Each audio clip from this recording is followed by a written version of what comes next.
Have you ever walked into a room or a party or a get together feeling fine, feeling positive, feeling excited? In fact, you're looking forward to be a part of that party or that get together or that room full of people. But after that gets over, once you walk out, you suddenly start feeling heavy in your heart. You start feeling all, negative, and you start feeling all drained out.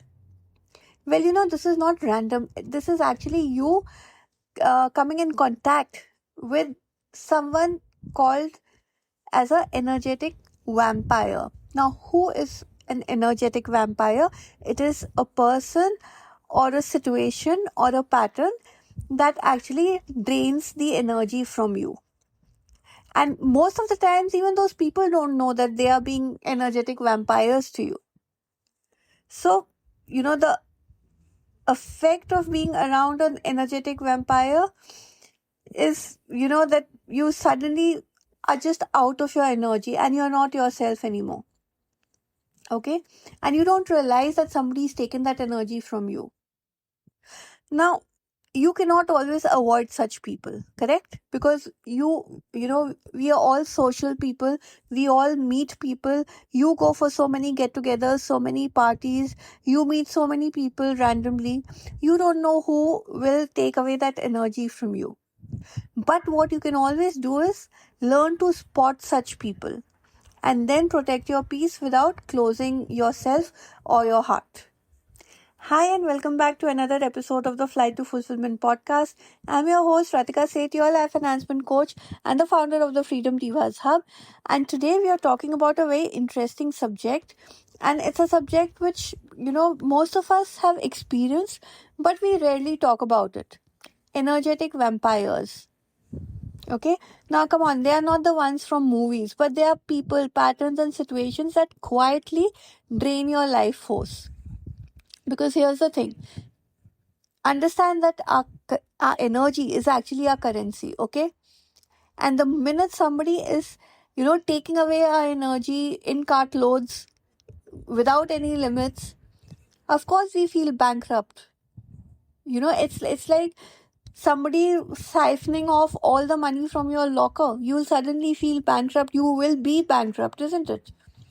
Similarly, if somebody takes away all your energy from within, you feel the same. You feel empty.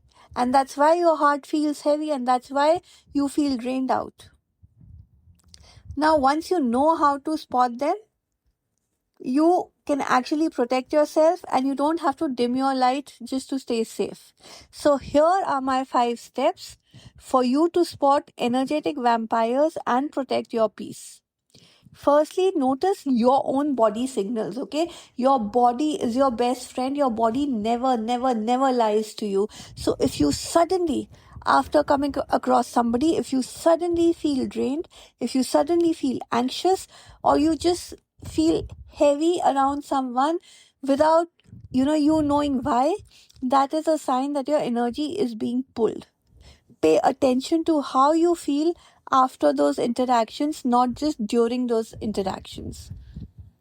Number 2, look for one-sided dynamics. So energetic vampires often take more than they give because they are draining your energy from you. So do you always end up listening, fixing, or comforting while you are hardly given a chance to talk? So many times it happens, no? And we just crib and say, oh my god, this person, he just was talking. I was just a dumb person sitting there and listening, not doing anything. But you don't realize how that affects you.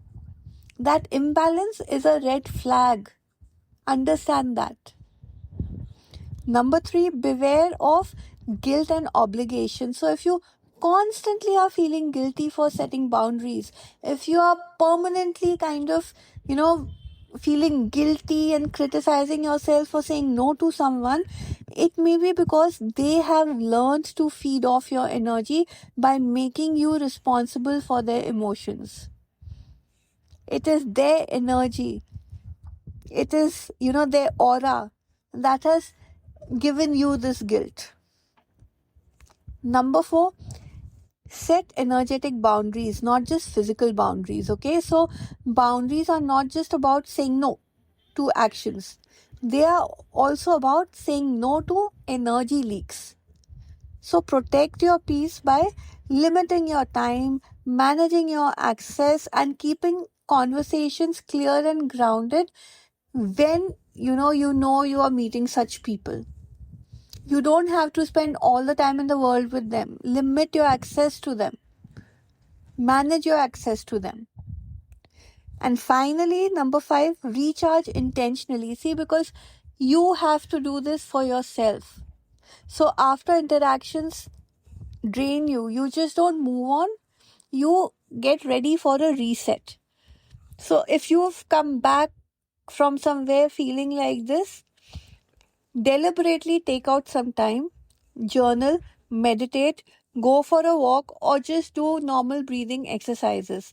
Think of it as an energetic hygiene. Think of it as a, energetic shower that you need to take. You've become dirty from all that negativity. Now you need to cleanse yourself. You need to take that energetic shower. So cleansing your aura, just like cleansing your body, is very, very, very important. Whenever you touch something dirty, the first thing is you rush to wash your hands, isn't it? This is exactly what you are going to do with your energy. Somebody has drained you, somebody has left you feeling negative. You just have to put some effort, even if it is 10 minutes, but do that meditation or that walk or that yoga or that, just that energetic shower that I'm asking you to take in whatever way you want to. Well, remember that protecting your energy will never make you selfish. It just makes you very sovereign. Because when your energy is clear, you can actually give more, you can love more fully, you can, be your authentic self and live more joyfully. Yes? So, well, thank you for tuning into this episode of the Flight to Fulfillment podcast. If you resonated with this episode, if you enjoyed this episode, like, comment, and share with anybody who needs to hear this today. And don't forget to subscribe to my podcast either on YouTube or Spotify or Apple or Substack, wherever you're more comfortable, so that you don't miss a single episode of inspiration coming your way. Till the next time, this is me, Ratika Seth, your life enhancement coach, signing off for now, but asking you to protect your light because you are too precious to give away anything so carelessly. I'll see you the next time. Much love here. Bye-bye.